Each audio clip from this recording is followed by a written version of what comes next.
"You'll sign this, of course," he said, pushing a thick beige folder across the glass table toward me, as if it were a menu. I didn't move. The smile on his face was strained, like that of a man who practices in front of a mirror every day. Behind him, the new logo, an infinity sign, flickered on the screen as if strangling itself. The room smelled of lemon and bad decisions. He leaned back in the chair I'd chosen myself. 3 CFOs ago. He tapped the folder with his pen and said, "We bought your company and your silence." Both were cheap. The words hit him not like a fist, but like a slow, crashing accident. It was strange, like I was underwater. I just looked at him. Blonde, young, with a child's face. He probably thinks a 4-digit password is enough. My shoes are older than his profile on Len. He gestured again. The standard severance package is even above market. And an agreement, not a disclosure. "We really appreciate your basic efforts," he said, as if I'd put together a sandwich. Not build a cloud system that withstood 7 changes of direction, a ransomware attack, and 3 near takeovers. I glanced at the papers. Someone had copied the amounts on them crookedly with a marker, as if I wouldn't notice. "You know, we're switching to a new system," he added, as if he were doing me a favor. "Everything will be cleaner, fresher, you understand?" I nodded, not agreeing, just so he could hear the silence. But he didn't understand. He leaned forward, elbows on the table, pressing against me like a client. "Nothing personal. It's just company culture. You get it?" Yes, I get it. But he didn't. He didn't know that the entire system was still based on my fingerprints. For 12 years, I built it step by step, adding checks, backups that I hoped wouldn't be needed. No one asked me to do this. They just wanted the server to work. I expected them to build the architecture. And hidden deep in that architecture was an old agreement from the early days, when no one cared who signed what, as long as the server didn't crash. The contract was in my name for the old company, and there was one clause that no one had ever noticed. Until now. I stood up. He extended his hand. I didn't shake it. He took the folder, didn't even open it. I walked to the door. My steps sounded like a countdown. I looked back, not for the sake of drama, but to remember his face the moment he realized I wasn't going to give him what he wanted. By the time I got to the elevator, I had already taken out my phone and entered a hosting portal. It was still running. They hadn't even updated the logo. The contract said 90 days. 90 days after the management change, a new transfer agreement had to be signed. If you don't sign it, the automatic renewal is canceled and the account is closed. Hosting is terminated abruptly with no grace period.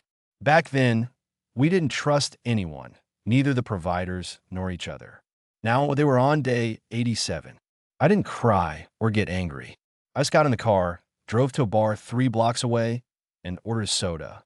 The barman was surprised, said I looked like I'd been dumped. I replied that I was newly divorced after a 12-year marriage with incompetence. He laughed. I didn't. That evening, I pulled out all the old documents, contracts, server logs, expiration dates. I checked the invoices, DNS certificates. No one had touched anything. No new logins, no updates. They thought everything would renew automatically after the deal, that the lawyers would do everything. They made it sound like I was too broken, too loyal, and too predictable to interfere. They were wrong. I wasn't looking for revenge. I simply read the terms and conditions and found what I needed. In a folder called Holderware, do not delete, between the old asset file and a load balancer schema from 2016. The original hosting contract, version 1.3b, signed for the old legal entity before the rebranding. A def with my signature, the initials of the old CDO, and a clause highlighted in red by our first legal intern. It said, termination of ownership after 90 days unless there is written consent from all parties. Back then, it seemed like simple security to prevent phantom admins with access. That's how the phantom clause came about. If someone disappeared, the system remained. They missed it completely. I finished reading the contract. Everything was the same. Their cool purchase didn't affect a single basic contract. No addendums, no new powers, nor my signature on their new papers. From a legal point of view, the system was still mine. I went to the supplier's account. The old admin was listed there. My old work email was still whitelist. They hadn't removed the old roles. And that email forwarded emails to my personal inbox. The rest of my paranoia, just in case. I opened it. Everything was there. Invoices, a report on server operation, API checks for the last 3 months. They still hadn't disabled it. 90 days. That was the condition. If, after the change of management, there's no confirmation from all parties on the 90th day, the system goes into a permanent shutdown. Invoices stop being issued, services go out, and there's no way around it, only through me. I didn't shout, didn't even smile. I just closed the folder and made a to-do list. Then I opened a new table in Excel. Everything is color-coded. Tab contract were signed, deadlines, risks, collateral. I used to make tables like these for meetings with management until they decided presentations were more important. I've always believed in reality. It doesn't blink at demos. The next day, I quietly logged into my old vendor accounts. Not to change anything, just to check. DNS was still linked to my login. Backup databases on servers were under my name. CC certificates were automatically renewed from the email I'd set up back in 2014. Everything was still mine and working. Meanwhile, a PR campaign began. A company with a trendy, voiceless name, hard to pronounce, was preparing a big release. Nectig Skirbalardi, as they called it, is built on our infrastructure. They posted a video on LinkedIn with footage of a data center they didn't even have. I recognized the video. I'd once included it in an audit report myself. The CEO was giving interviews talking about speed, scale, and technical debt as an image. Thinking, an 11-day timer appeared on the site, showing until future access. Journalists were invited, clients responded. One of them once wrote to me at night when his assignments were disrupted by snowfall. None of them knew that the contract that held everything together expired in 8 days. I didn't tell anyone. Not the lawyer, not the old team, not even the cat. I just waited. Every day, I checked the logs, and no one logged in from their side. They either didn't know or were overconfident, thinking that the lawyers had everything sorted out. But they continued to publish news, build ads, and rely on a system that didn't belong to them. It was like watching someone renovate a house without checking the land titles. They painted the walls, replaced the furniture, installed new locks, not even realizing that the land underneath the house was still in my name. With each passing day, the timer ticked down. I simply made tea, wrote down the time in the log, and waited. Then a message arrived in SLC from a fake account. An old engineer with whom we did nightly patches and emergency rollbacks together on Fridays. The message was short, too casual to be real. I heard you were fired. Congratulations on your freedom. Fui CEO is preparing a big event. All the companies are talking. Oh yeah, I don't think anyone touched the old infrastructure. CDO says the lawyers did everything. I stared at that last sentence as if it had teeth. CDO, whom I trained myself, was always the kind of person who would push to accept everything and call it security policy. A smart guy, but he hated paperwork. The fact that he trusted the lawyers didn't surprise me. But the fact that no one checked the systems themselves was practically an art. 7 days left.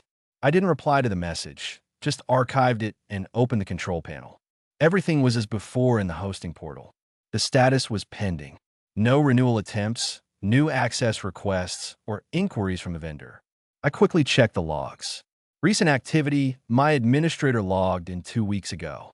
Before that, it had been empty for months. I took a sip of tea and opened my secure archive. Backups are for the parentheses, which meant I was always overprepared. I had mirror logs, timestamp backups, and even cold backups in storage. Not because I didn't trust the company. I really didn't, but because I didn't trust fate, and now fate was clearly on my side. I made a new dump of the system logs, not just the login history, but also Harbit signals, server checks, Telly's handshakes, everything that proved they were still working on my infrastructure. I compressed, encrypted, and copied them to 2 drives. I kept one nearby and put the other in the Kisyev firehouse to get my father's medals from the Korean War. Maybe that's a bit much, but when CE starts bragging about a new definition of uptime, you have to have proof. That same day, I learned about it from a friend in marketing, a press event. They called it the future of access. Invitations went out to all the investors, major clients, and journalists. They rented a fancy warehouse downtown. Projectors, snacks, screens from video servers they didn't even manage.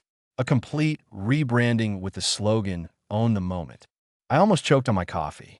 They even announced a new level of security in Portograd.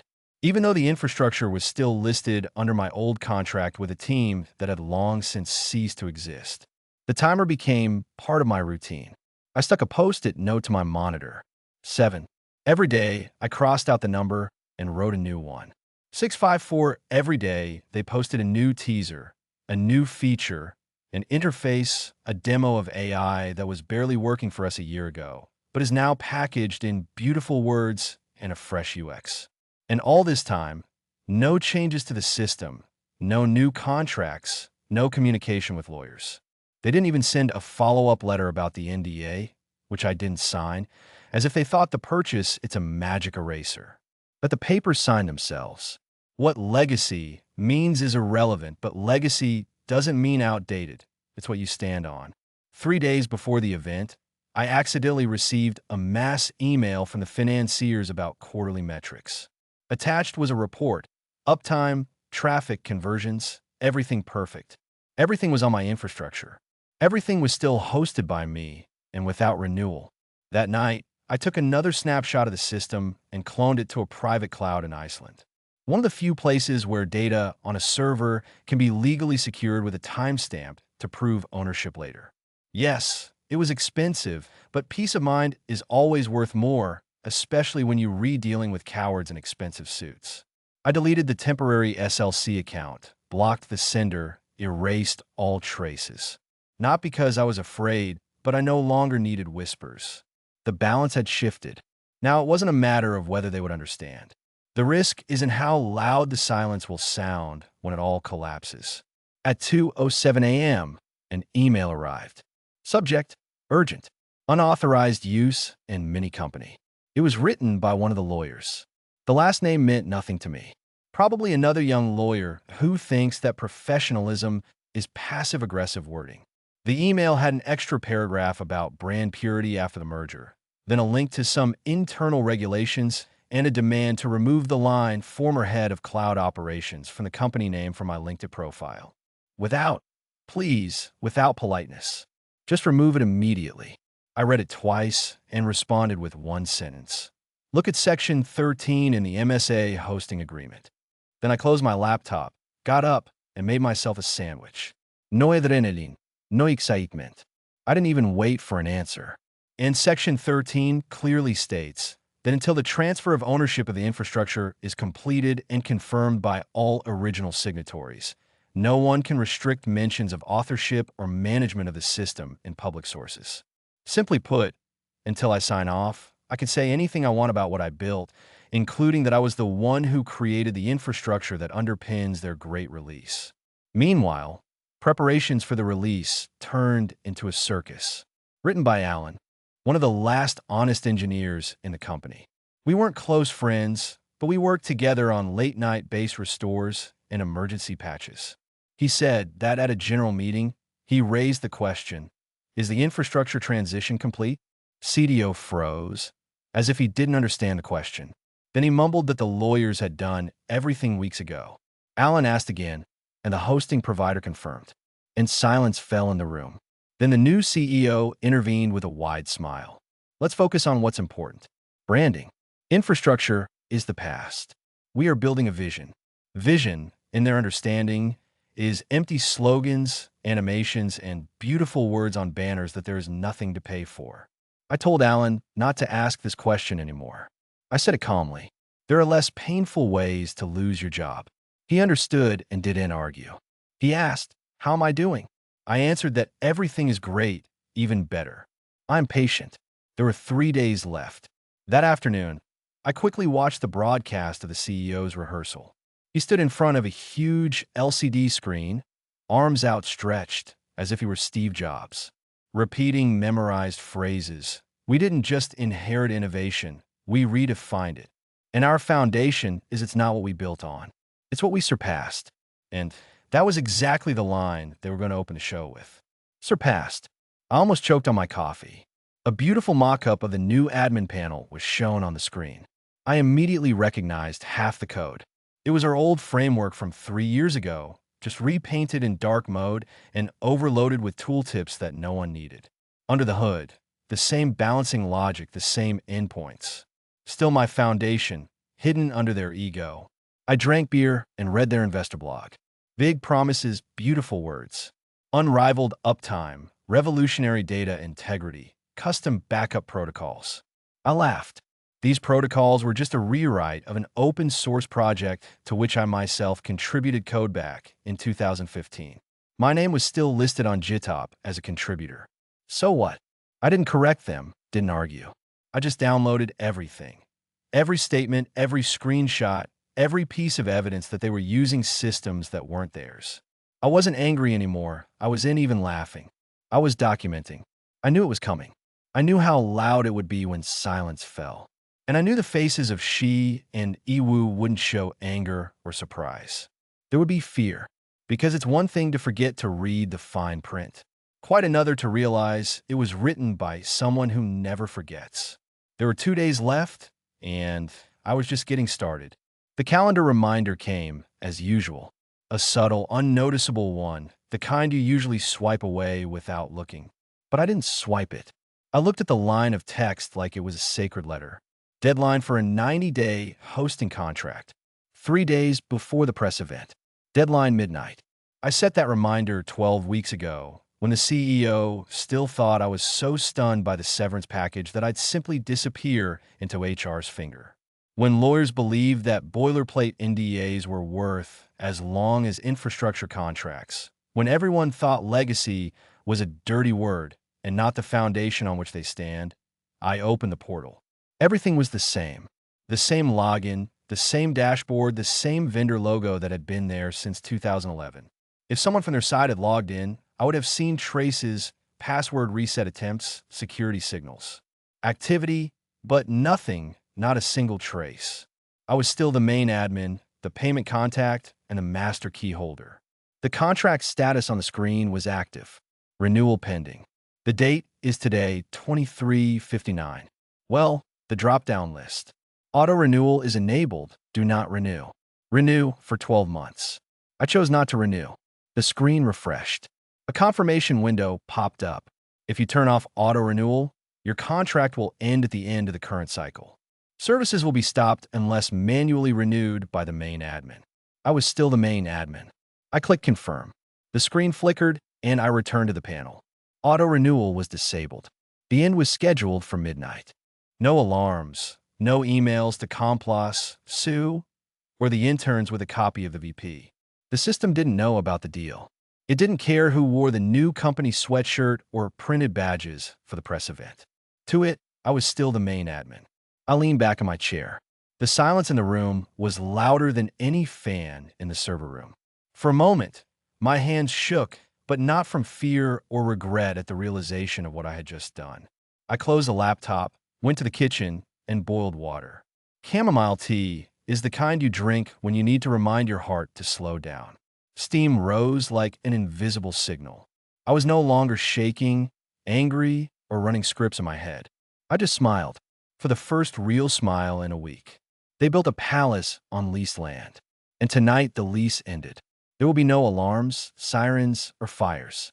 Only emptiness, a quiet erosion of confidence. At first, they won't notice anything, maybe for a few hours. Cash and inertia will hold the system together. But then, closer to morning, during updates and renewals, the first glitch will occur. Error 5003. Payment failure. DNS records are suspended, and chaos will ensue. They'll call the supplier. The supplier will say, check the list of admins. The lawyers will get the contract. Someone will start searching for emails and realize my signature is nowhere to be found. No one checked. No one closed the cycle. Everyone thought I'd disappeared. I picked up my cup and took a breath. On the screen, the timer counted down 1 more minute to midnight. I didn't need revenge. I had closure, and it tasted like chamomile. The first wave hit them at 3:15 a.m. Scythia, rehearsing a speech for the prevention, decided to look at the supplier's dashboard to find some nice statistics for a slide. Maybe he wanted to insert a phrase. That infrastructure resilience is a philosophy, not a product. But he saw something else. Payment status canceled. Auto-renewal disabled. Completion scheduled. Done. His heart must have sunk into his boots. They always believed that systems worked on magic or marketing, that 99.999% uptime could be demonstrated with a pretty presentation. He clicked refresh twice, tried to increase access, but his login after integration did not have admin rights because no one had added him, because no one had completed the transfer, because I hadn't signed. And then real chaos began behind closed doors. A flood of emails, panic hidden in a polite legal style. A young lawyer, who had just passed his exam, wrote 3 letters to the supplier support demanding urgent access. They replied, according to Clause 9A of the agreement, only the original signatory can renew or amend the contract. He asked if this rule could be circumvented in the event of a company merger. He was told, no, this is not related to the company, but to the person, with me. And I slept all this time, for the first time in a long time, calmly and deeply. By 7 a.m., Scythia called twice. The first call was marked as urgent. The second was simply desperate. I didn't answer. The phone lay undisturbed, vibrating uselessly on the nightstand, while I sipped coffee and looked out the kitchen window, like a man who planted seeds 3 months ago and now smells the rain. At 8:12 a.m., the lawyers went further, tried to submit a new contract with the CEO's signature, but the supplier rejected it on the admin form and didn't match their records. They needed me. And since I hadn't signed anything by midnight, the system had already marked the infrastructure as suspended. 0 grace period. The clock was ticking. They didn't give up. They wrote to me directly, or rather to the old corporate email, which is forwarded to my personal inbox. I opened the letter while putting away the laundry. Subject: urgent. Hosting authorization required. I didn't read it. I just archived it. After 3 minutes, it started throwing errors. Tokens expired, sessions were dropped, and traffic was being routed to a point that no longer existed. The front end was still holding on to the cache, pretending everything was fine. But underneath, everything was empty. CDO called again. Not once. 5 times in a row. No voice emails. Just sheer panic. The name on the screen was flashing like a broken smoke detector. I didn't answer. You can't erase the principal. He was smiling at my farewell meeting after all. He thanked me for years of stability, called me the foundation, but he didn't even look at the renewal papers or check the logs. He thought ownership was just a check. He thought silence was consent. And at 10:12, someone from marketing posted a video. Reliability rethought. Join us today at 1300 hours and find out the future of access. CDO responded to this view in the chat with one word: delete before anyone notices. I washed it. Mug went out for a walk.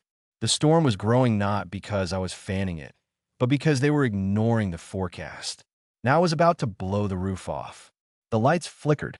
The room was bathed in a cool corporate blue. Behind CEIO, the new logo, a silver infinity sign, looking more like a cheap movie app, was on display. Rows of chairs were occupied by journalists, clients, and a crowd of people in suits. Cameras were catching angles, investors were connecting online, microphones were flashing red. It was the moment, the big rebranding show. The CEO took the stage like a master of the air. His smile was half smug, half rehearsed. He was greeted with polite applause, the kind you give a magician when you already know where he got the rabbit from. He began in a loud, confident voice through the headset. Today is not just about a new logo or a panel. Today is about vision, speed, value. A slide flashed on the screen. Optimin into the it, and unmian and shinden into the it. The gold standard. The room erupted in murmurs of satisfaction. No one knew these numbers were just cash. The system was already shut down, but it still looked alive, like a corpse with its eyes open. The CEO paced the stage as if launching a rocket. In reality, it was a presentation powered by Kinvar and caffeine. We've rebuilt everything from scratch. A new foundation. No old systems. Just speed, he said. And then a hand went up. A journalist of about 30, wearing glasses and carrying a notepad under her arm. They passed to the microphone. She asked, "Are you talking about the reliability of cloud infrastructure?" and the migration is complete. The CEO smiled like a man who thinks he is unbreakable. That old system. He waved his hand. We replaced it completely. Everything here is new. Everything is ours. No risks. At that moment, CDO, who was standing at the side of the table with water, looked at the phone and froze. Messages and alarms came one after another. His eyes widened, his mouth opened slightly, but no words came out. Someone in the front row, watching the broadcast on a corporate tablet, whispered, "Why isn't the client portal working?" And behind the CEO, the huge screen continued to flash with false confidence. Uptime numbers held steady. Below them shone a banner. The future is always online. The phone vibrated then again. CDO's face turned gray like bad printer ink. He quickly wrote something on a piece of paper with a trembling hand, almost tearing the paper, and shoved the note right in front of his eyes. "Sue." He stopped mid-sentence and looked down. The camera captured the text under the color of the spotlights.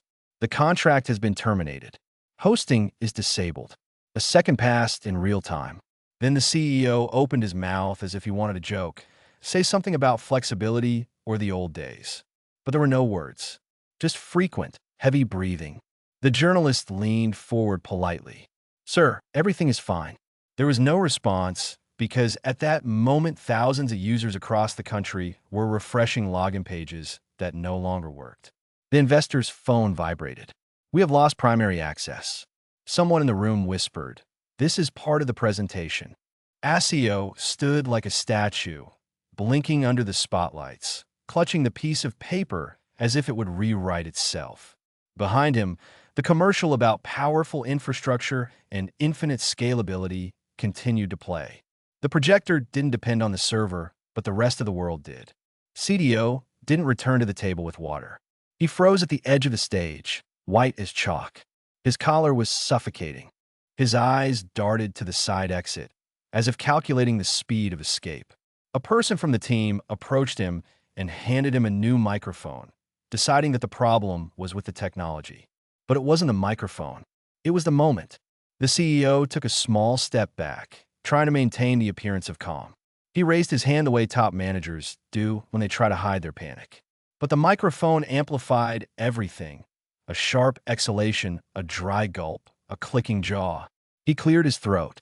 That's all. No phrase, not salvation, just the sound of confidence crumbling. In the back row, a reporter refreshed the portal on her tablet. The screen flickered again and displayed a gray message. "We're experiencing technical difficulties. Try again later." She didn't need confirmation. She immediately turned on the camera and began filming. On another screen, the demonstration tablet froze right in the middle of the presentation. The company representative fell silent, staring at the spinning circle, their new brand symbol. One by one, the phones in the room began to shake. Partners, suppliers, employee notifications, login errors, the SBU. An investor leaned over to his neighbor and whispered, "Is this a test?" "No," he replied. "This is a crash." CDO whispered something into his headset, almost out of breath. In his other hand, he held the company tablet, but the internal panels weren't loading. A junior communications manager ran to the edge of the stage, silently miming something with his lips. The CEO didn't react. He continued to stare at the piece of paper in his hand. Contract canceled. Hosting disconnected. Everything is live. Someone in the audience opened Twitter. F# King Future Faces was trending, but not for the reason they had hoped.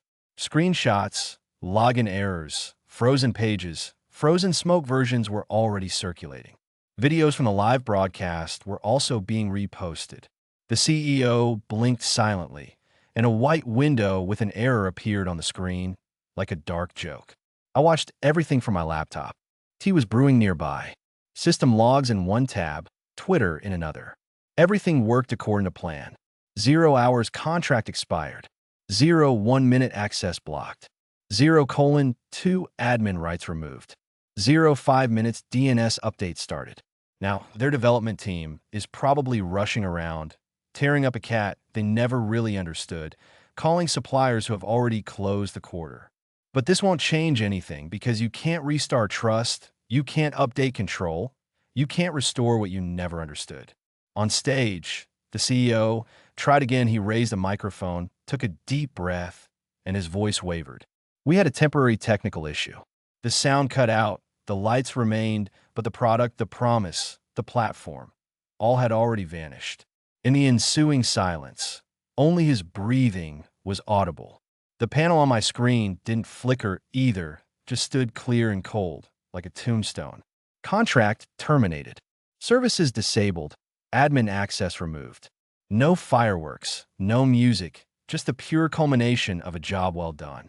I sipped some cheap Merlot from an old mug I'd gotten at a conference 8 years ago and leaned back in my chair. Sometimes silence speaks louder than any noise. The broadcast had already gone viral, and not just on Twitter. Link was discussing the CEO's failure. TikTok was remixing his heavy breathing. Reddit was discussing the meme of Beckon abandoning you in the middle of a presentation. The screenshot had already become iconic. Sayo, his mouth slightly open and his hand in the air, as if he wanted to justify the black hole. The photo also showed that very same piece of paper. People were enlarging the image, theorizing. What had happened? It was discussed everywhere. I could have explained, but I didn't.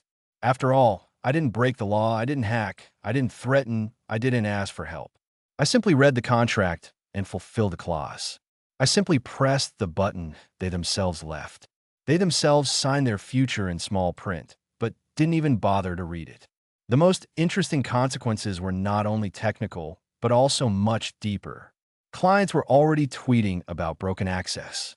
Partners were issuing vague statements about an unexpected outage. Investors, as always, in a panic, asked on open forums what had happened to the company. We should be worried about the architecture. Why is their website down? The silence became contagious. At 9:42 p.m., an email arrived from a CTO. One line. Subject line blank. Text. We need to talk. I read it twice. The point was nil, but the tone was clear. No explanations, no apologies, please. Just a desperate attempt to bring back what they themselves had started. I pressed archive, then block, and turned off the phone. Let them fuss about it themselves now. Let them call in late-night calls, write apologies online, slap together temporary placeholder pages like parking tickets. Let them call consultants, lawyers, and former interns who at least remember something about the system. It's none of my business anymore. I closed the panel, turned off the laptop, and blew out the candle in the kitchen. It was quiet outside. The wind, the leaves, and the distant cars, who couldn't care less that somewhere, some self-assured Chow had sold a product built solely on papers he himself hadn't read. I went to the window and looked out into the night. It seemed like nothing had changed. And yet everything had changed because somewhere in the rented hall, still smelling of champagne and stage lights, stood a man with gel in his hair and no respect for the contract. And he tried to breathe through the microphone, forgotten in the on mode. This sound of panic against silence. That was the real reward. Not revenge, not anger, but the silence that comes after a precisely thought-out shuffle. That same silence when the world understands you weren't bluffing. And this silence isn't cheap. It must be earned. M.